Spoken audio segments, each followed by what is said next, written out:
Assalamu alaikum wa rahmatullahi wa barakatuh. And we are live on the Voice of the Cape Facebook and YouTube channels for today's edition of the online Matric revision session.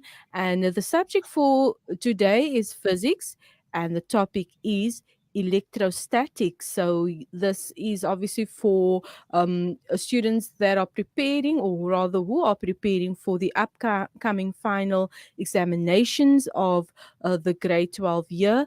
And our facilitator for this afternoon is Muntasir Kadri from Intune Tutoring. And Muntasir, Assalamu alaikum. Walaikum salam. How are you doing today? I'm well, alhamdulillah, and it's officially holidays for schools and educators. But for matriculants, this time of the year, in terms of the short break, is most likely not spent on just doing nothing. It's a time now for them to obviously prepare for the upcoming examination. So, in terms of today's lesson, I'll be handing over to you to proceed. But also, before we do start, just a reminder that this is a recorded session. It will remain on the platforms, the Voice of the Cape Facebook and YouTube platforms. And please do like and share these posts and videos that we do have on our various platforms for anyone that you feel might benefit from this lesson. So I hand over to you, Muntasir, to proceed. Okay, shukran. Okay, assalamu alaikum everyone. So today we will be covering electrostatics. Right, it's a section within your physics paper one. This is something we would have covered in grade 10 and in grade 11. We would have learnt about charges, the value of a charge on a single electron, and various equations that you would be using, and how electrostatic charges um, play a part in setting up forces. So let's go ahead and jump into the first question. And the first question states, and let me just scroll down so we can get this image in view. The first question states, two spheres R and S, so we can actually see them over here. Here's R and here's S, are both stationary on a smooth plane. So very important to note, they are stationary. They are not moving. So what does this mean? They have zero velocity and zero acceleration. Uh, they are on a smooth insulated surface inclined at an angle of 25 degrees. So we know that this is going to come in somewhere. We're going to be using some trigonometry to help us solve a problem regarding a force. Sphere S of mass 0.01 kilogram. So we have that over here. Now we can just label that it's 0.01 kilogram. Right? This is 0.01 kilograms. And carrying a charge of -6 times 10 to the -9 coulombs, and then we have it over there, is connected to a 0.03 meter long light inextensible string attached to the point P at the top of the incline. So our sphere is attached to this point over here, P. Right? That's 0.03 meters away. And they tell us to ignore the effects of friction. Thank goodness. We do not want to be dealing with frictions and frictional coefficients right now. Okay, so let me clear that. Now, if we look at the first question, state the Coulomb's law in words. Okay, so there's various ways to state this. But you can actually work this out from the equation F equals KQ1 times Q2 over R squared. Right? Or this equation over here, I'll write it down, where the force is equal to this constant over here times Q1, Q2 over R squared. And this should essentially assist you in solving Coulomb's laws, right? There are always equations for laws that you can link together. Now, if we look at the formal definition, and I'll go here, it states the magnitude of the electric force of the electrostatic force exerted by one point charge Q1 on another point charge Q2 is directly proportional to the product of the magnitudes of the charges and inversely proportional to the square of the distance r between them. Now, if we look at the equation, this describes exactly that. F equals K Q1 Q2 over R squared. They're telling us that the force is directly proportional to the product of the magnitude of the two charges. We can see this directly proportional, and it's inversely proportional to the distance squared between the two charges. And that's it. Right? That's how you memorize this uh, definition, just through this equation. So there we go. Fairly simple. Okay. Now let's look at the next problem. 7.2. Calculate the distance between the spheres. Well, we can just go ahead and we can use that equation that we were looking at, right? And we can just go ahead and say, well, F is equal to K Q1 times Q2 over R squared. Now, obviously, this is what we want to know. So we just make R squared the subject of a formula, and I'll just rearrange this, and we'll end up with R squared is equal to K Q1 Q2 over F. Now, of course, we don't want R to be squared, so we remove that square by square rooting it, and we'll actually end up with a final formula after some rearrangement and some algebraic manipulation of E R equals the square root of K, product of the two charges over the force exerted. Now, this is just a matter of substituting values in. We have this, we have our charge values, right? We need K. I believe K is, I stand on could, well, I can't actually remember that constant, but let's just take a look. 9 times 10 to the 9. Okay. So 9 times 10 to the 9 is the value of the constant over there. And the force exerted, they tell us a sphere R exerts an electrostatic force of magnitude 1.2 times 10 to the minus 3 newtons on sphere S. So there we go. That is the interaction between R and S. Now, we can go ahead and we can just plug these pieces of information in. I'll just do it here on the left-hand side. And we can say, well, if that's the case, we can say R is equal to the square root of 9 times 10 to the power of 9, which is the value of the constant K. We can say Q1 is 5 times 10 to the minus 9, positive. Right. This is going to be, let's see, what was the force one, right? So we're just calculating that. So we don't need to give the, show that this is negative because we're working with distance. So we can just leave the 6 times 10 to the minus 9. Yeah, divided by F being 1.2 times 10 to the minus 3. Right? And after plugging this in our calculator, we should end up with an answer. And if we look over here, we did the exact same thing. And we should end up with an answer of 0.015 meters. Or you can round it up to 0.02 meters. Right? So that's all you do. You go ahead and you do, oops, sorry, wrong worksheet. And we just do that straight away. Okay, no problem. Now, on to 7.3. They want us to draw a labeled free body diagram for sphere S. So if we look at sphere S, and I'll just grab a different color here, this of course has a weight, right? It has a mass. So here's one force, weight, right? We have that weight going down, but then we have this weight running here, right? We have this weight over here. And this weight, we will call it, oh, this is parallel, so this is weight perpendicular, right? Perpendicular to this. And then, of course, we have a normal force acting on it, right? We have this weight parallel also over here, right? Or force due to gravity, you can call it Fg. And we have a tension over here, right? And then they also state that R exerts an electrostatic force on the sphere, but they're not looking at it. They just want the free labeled body diagram for the sphere. So let's take a look if ours, if our diagram matches the memo. Right? And there we go. Electrostatic force. There's the weight pulling down. That's the other force I wanted to enter, was the electrostatic force. And we have the tension here and the normal force. Right? But of course, we like, here's weight parallel as well. Right? So you can have weight parallel, or this is weight perpendicular, right, to that weight over there. And then here we have Fe. Okay, our electrostatic force. Now, clear this off. Okay. Now they say calculate the tension in the string. Right.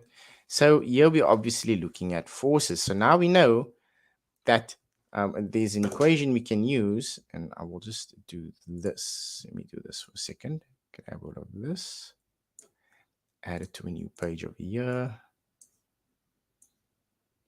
make some space. Okay. Now, something important to note. If net, oops, our net force is equal to mass times acceleration. Our net force is also made up of varying forces. And that would mean we'd have our electrostatic force, EF, right? We also have our weight parallel, and we have tension. And this is equal to mass times acceleration.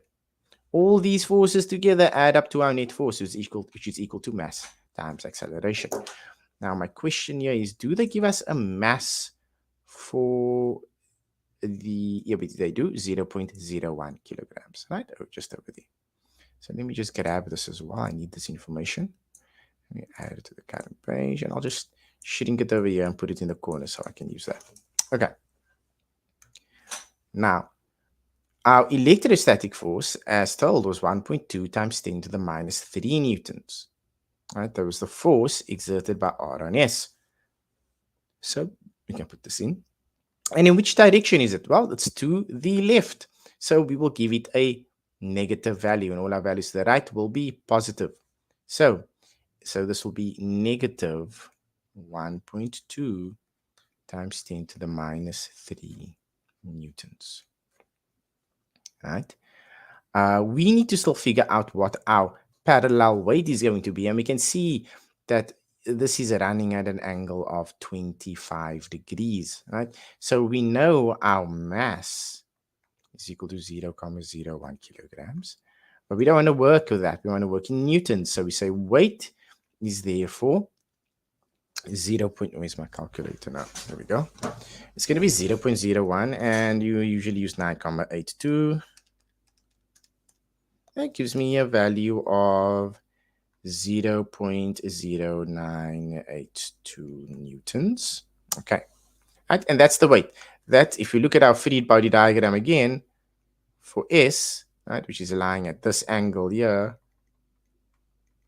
right, this is weight, and the weight we want to work with is this weight over here, which is weight parallel, and I'll call that's a normal weight, that's weight parallel.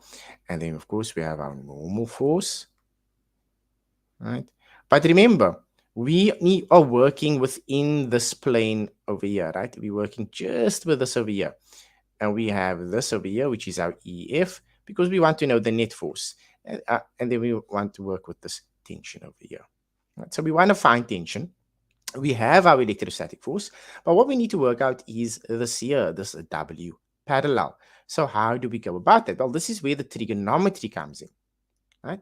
So if we look at this, we have this 25-degree angle. And if we're going to work out W parallel, we are going to have to use trigonometry. So I believe in this case, it's going to be 25 sine theta. And we can just double check that. We'll go over here, right? And if we take a look, not there, we passed that, right? And there we go. There's our 25 sine theta right over there. Okay. So then we'll go ahead and we'll plug this information in. All right. So therefore, weight parallel is equal to 25 sine theta is equal to 0.0982 sine 25 degrees. And this is going to give us a value of, I'll put it in my calculator, sine 25, right, 0.0982 sine 25. It gives me a value of 0.0415. newtons. Okay. And we can go ahead and add that in, but it's going to be negative. So 0,0415. And the reason it's negative is because I chose left to be negative. And we add that to our tension, which is of unknown value. We know it's a stationary object, so acceleration is 0. So therefore, mass times acceleration is just 0. And now we can solve for the tension. So therefore, tension is equal to 1, 2 times 10 to the minus 3 newtons plus 0,0415 newtons. And this should give us an answer of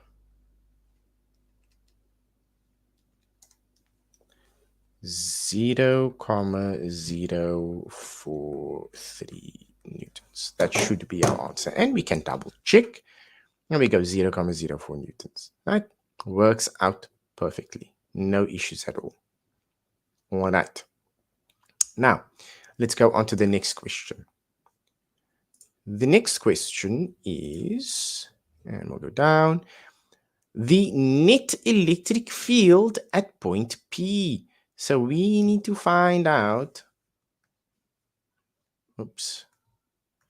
we need to find out what EF is at point P. That's what we need to do. Now, if we, let me just grab this information. We go back here and do I need the tension in the string at all for this problem? For the net electric field? No, I do not actually. Right, so I can just clear this off and we can work on 7.4.2. Clear this off. Here we go. So once again, we want the net electric field at point P. Well, that means we need to take into consideration if net, E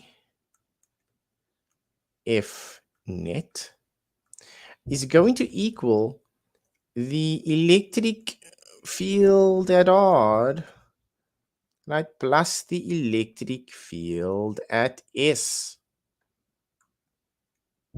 Right? That's what we need to do.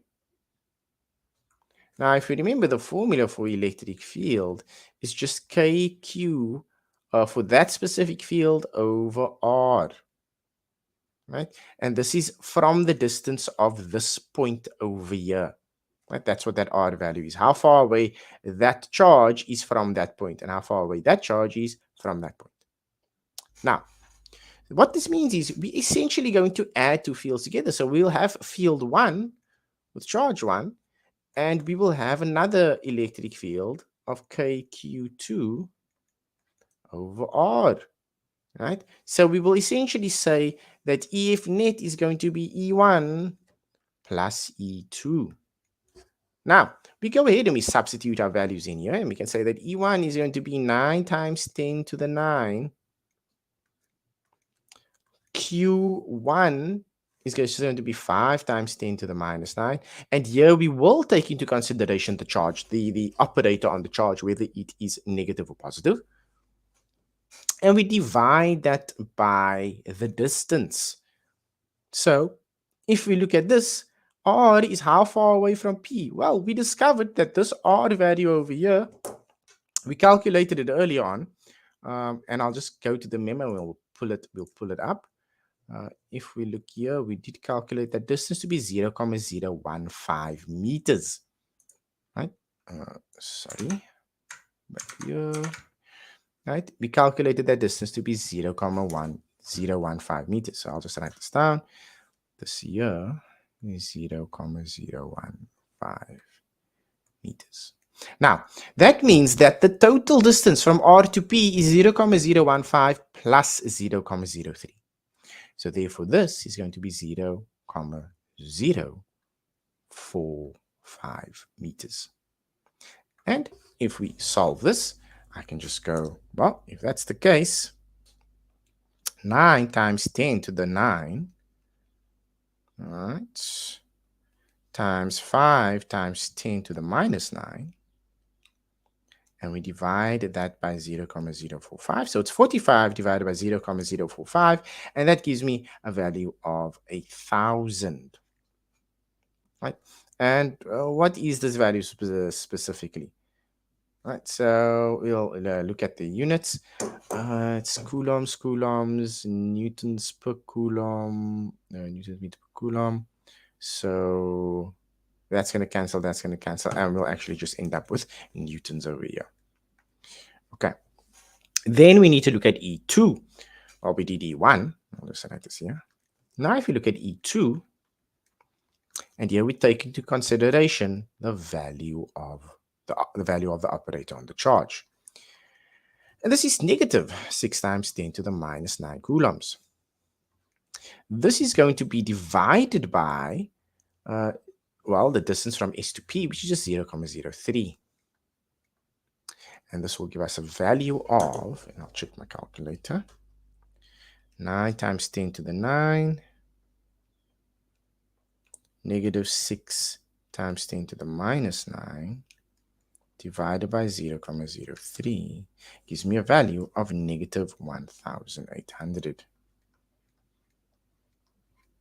Okay, now we can then work out that EF net, I'll put in newtons here, EF net, is equal to, it's going to be 1,000 newtons minus 1,800 newtons is going to equal negative 800 newtons, which is equal to 800 newtons downwards, right, or towards S and R. Right? So this is telling us that the force is pulling this way, right, towards the negative charge going downwards, right, because the overall value was negative. So that's what's happening there. Okay, so this is why direction is so important. You always need to indicate what you're selecting as negative, what you're selecting as positive. And earlier on, I did select the left as negative, and I selected the right as positive. And we can double check our answer. Let's double check, see if we're right. We scroll down. Well, I seem to have made a mistake somehow. Oh, okay. So my apologies. I forgot to square the values for my distance. And this is why my answer came out so big and incorrect, right? For newtons per coulomb. This is why it came out so incorrect. Right? So essentially, I did the right thing. Everything was correct, except for this part here where I had to put to the power of 2 on my R. And you can see this over here. I didn't do that. If I had to make this to the power of 2, my answer would have come out completely different. And it wouldn't be so big in terms of newtons per coulomb. Right? Which is what this is supposed to be. Oh, my apologies. This is newtons per coulomb, and same with these over here, NC, right? But of course, this is wrong because I didn't square this, which was the important part. So if we go back here, we can see that. That's what they did. And they got a negative value. And there we go. They're also stating down the incline towards the charges. Right? So also take into consideration your direction your direction in terms of your problem is very, very, very important. Okay, let's look at the next question. Let's go to example 2. Okay, for this example, they state that 2 small charged spheres, A and B, are placed on insulated stands, 0.2 meters apart, as shown in the diagram below. They carry charges of negative 4 times 10 to the minus 6 coulombs and positive 3 times 10 to the minus 6 coulombs, respectively. Okay, and then we can see there's a point charge over here of M. They say calculate the number of electrons in excess on sphere A. Right, a number of electrons in excess. So if you remember, there's an equation that allows you to solve this using the value of a charge on an electron. And because time is limited, we'll take a look at the equation over here, which is the number of electrons is equal to the charge divided by the charge on an electron. And that is basically what they did. You want to work out the number of electrons on sphere A, and they do say in excess. And the reason it's in excess is because this is negatively charged, right? And electrons are negatively charged. So from the point of 0 coulombs, there's actually negative 4 times 10 to the minus 6 coulombs worth of charge from the electron sitting on there. That's in excess. That's what they're stating. And all you do is say N is equal to Q over the value of the charge on an electron. So you basically be going to having coulombs divided by coulombs, which will give you the number of electrons that you were looking for. And if we go to the memo, we can see that over here. Well, they don't put it in, but if you had to put it in, you would see that this is coulombs and this is coulombs. And essentially, those units cancel each other out, and that leaves you with a number of electrons. So negative divided by negative positive, 4 times 10 to the minus 6 over 1.6 times 10 to the minus 19 will give us 2.5 times 10 to the power of 13 electrons. And that's a lot of electrons, right? And that's how we work out the number of electrons in excess. Okay. Now, 7.2. Calculate the magnitude of the electrostatic force exerted by sphere A on sphere B. Okay, that's what they want us to work out. So, what equation do you think we use? Well, if you take a look, this equation, FAB, right? The force exerted by A on B. That's why they say FAB. And here we just plug the information straight in. We take the values of our charges. And notice once again, when we're using this equation and we're calculating the force exerted by A on B, we do not take into consideration the the value of the operator. Okay? Because what are they asking for? The magnitude. Okay? They're not asking for the vector. They're not asking for the direction. They are only asking for magnitude. So we ignore the fact that we have these operators of negative and positive. And then we plug the data in. See, ignore negative signs, plug the data in, and we will end up with a value of 2.79. And let's just double check everything. 9 times 10 to the minus 19, okay, that's the constant we're going to use. 4 times 10 to the minus 6 is the charge on A. 3 times 10 to the minus 6 is the charge on B. The distance between the two is 0.2 meters. And don't forget, we have to put that to the power of 2, as they did here. And we'll end up with a value of 2.7 newtons. Okay. Our next question, 7.3. Describe the term, let me just make this bigger. Describe the term electric field. Well, if we go to the formal definition, and we can look at some images of it. If we go to the formal definition, an electric field is a region in space where an electric charge experiences an electric force. That's it. That's an electric field. So if we had to imagine electric fields, and I'll just go here, open a new page. If we had, let's just have some point charge over here, right? And we could either have the fields usually do something like this, right? And they point out in all directions. And the direction in which they point really depends on the value of the charge, whether it's negative or positive, right?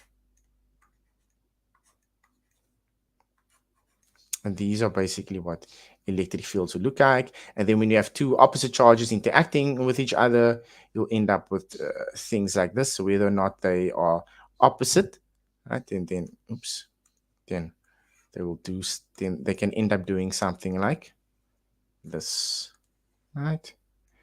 They can end up doing things like this, where we have charges interacting with each other, right? And this is if they are oppositely charged. And we can have something like this, and you get the picture. I'm sure you've seen this before, right? Now, let's not babble on too much about that, and we can carry on. Now, if we look here at 7.4, the question, calculate the magnitude of the net electric field at point M. So once again, we're going to do this thing where we're going to say, oh, well, if that's the case, EF, excuse me, EF is equal to K times Q over R squared. Okay, and then what we do is we add it for each one. So we know we're going to calculate how A affects point M according to this distance here. We're going to calculate how B affects M according to this point here. And then we're going to add those together. And we take into consideration, because we're calculating net electric field, we're going to take into consideration the fact that we have these operators. So let me look at the memo. This is exactly what they're going to do. Oh, hold on. But for this question, we are calculating, let's see, no, it's fine. So we do take direction into consideration. So here they go. How A affects point M, and K is just Q over R squared. So now we got 9 times 10 to the 9, right? Multiply by 4 times 10 to the minus 6, which is the charge on A, right? We can see there. Although what I would do is I would say it's negative, right? Divided by 0.3 squared, and we'll end up with a value of negative 4 times 10 to the 5. And because it's negative, we know it's to the left, and that's why they say to the left, right? So that's fine. And then they do the same thing with B affecting the point charge on M. And then there we're going to go. We substitute those values in. We found that the distance between B and M is short, is only 0, 1. This was 0, 3 because we need to add these two distances together. And there we go. And now in it, we added the two charges together that's affecting the same point. And we'll end up with a value of 2.3 times 10 to the 6 newtons per coulomb. It will be positive if you have to calculate it using the operators. But because it's positive, this means it is going towards the right. Right? That's the direction in which the net field will be moving. Okay. So fairly simple. Now, let's move on to the next one. Charged spheres A and B and another charge, sphere D, are now arranged along a rectangular system of axes as shown in the diagram. Okay, so now we're working in two different dimensions. We have an X dimension and a Y dimension. Okay, so very important to take note of that. And they give us our distances. They say the net electrostatic force experienced by sphere A is 7.69 newtons in the direction as shown in the diagram above. Is the charge on sphere D positive or negative? So how would we figure this out? Well, we know the resultant force is in this direction. So if we had to draw a force diagram, head to tail, well, from A to D, the force is going upwards. Right? This should be going in this direction, and then the resultant force should be this. So just by this reasoning alone, I can say, well, this would mean that is the charge on sphere D positive or negative? Well, I'm going to say it's going to be positive. Well, it depends. Actually, hold on, right? Because this has got to do with the force. So let's just take a look first. The net electrostatic force experienced by sphere A is 7.69 newtons in the direction as shown. Yeah, so it's definitely going to be positive, right? And we can double check. Check the memo.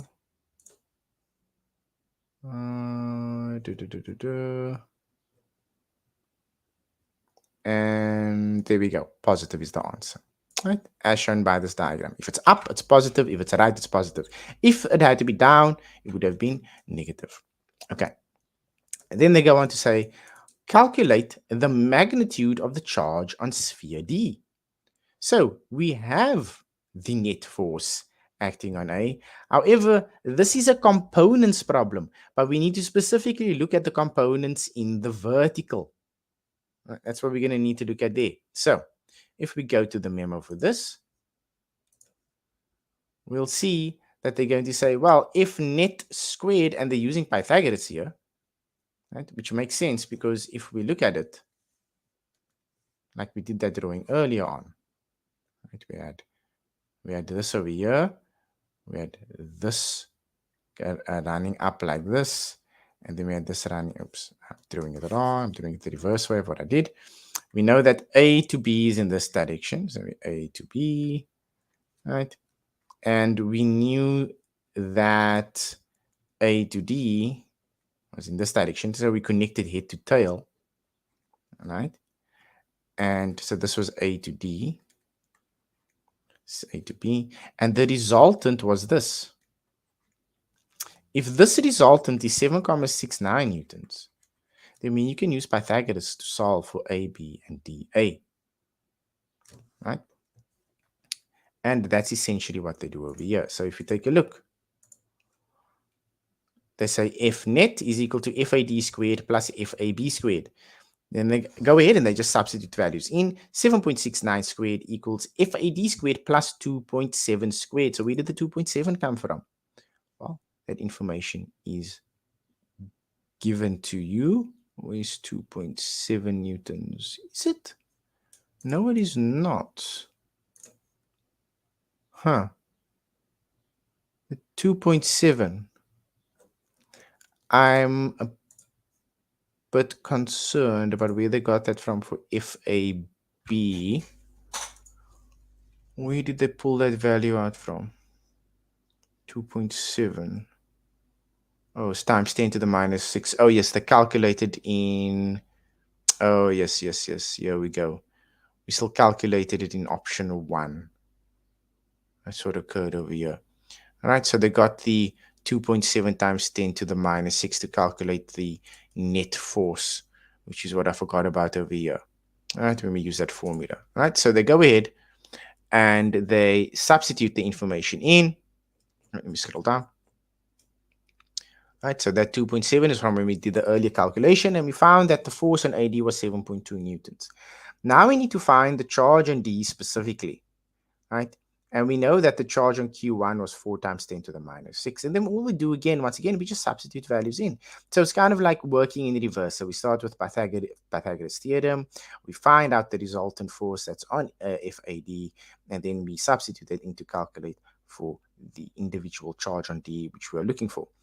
And we'll end up with QD is equal to 4.5 times 10 to the minus 6 coulombs. Right?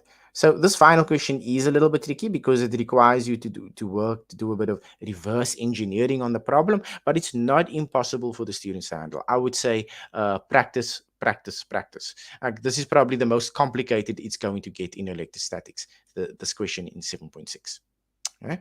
So unfortunately, we are out of time for the day, but and we are done, fortunately. But if you would like to view the content and if you would like to get the solutions that are available here, you can go to the website. Right, it's on top of the page over here, www.intenttutoring.co.za. You can just go to the Voice of the Cape link that is in there, and you'll be able to access these documents. And with regards to the videos as well, you can still view them on YouTube and Facebook at your leisure, as they will be saved there. So I hope you enjoy the rest of your day. Assalamu alaikum wa rahmatullahi wa barakatuh. Wa alaikum salam wa rahmatullahi wa barakatuh to you, Muntasir. We look forward to having you back next week. I see that there's been a few likes and shares, alhamdulillah. But for now, we end of today's session. Assalamu alaikum wa rahmatullahi wa barakatuh.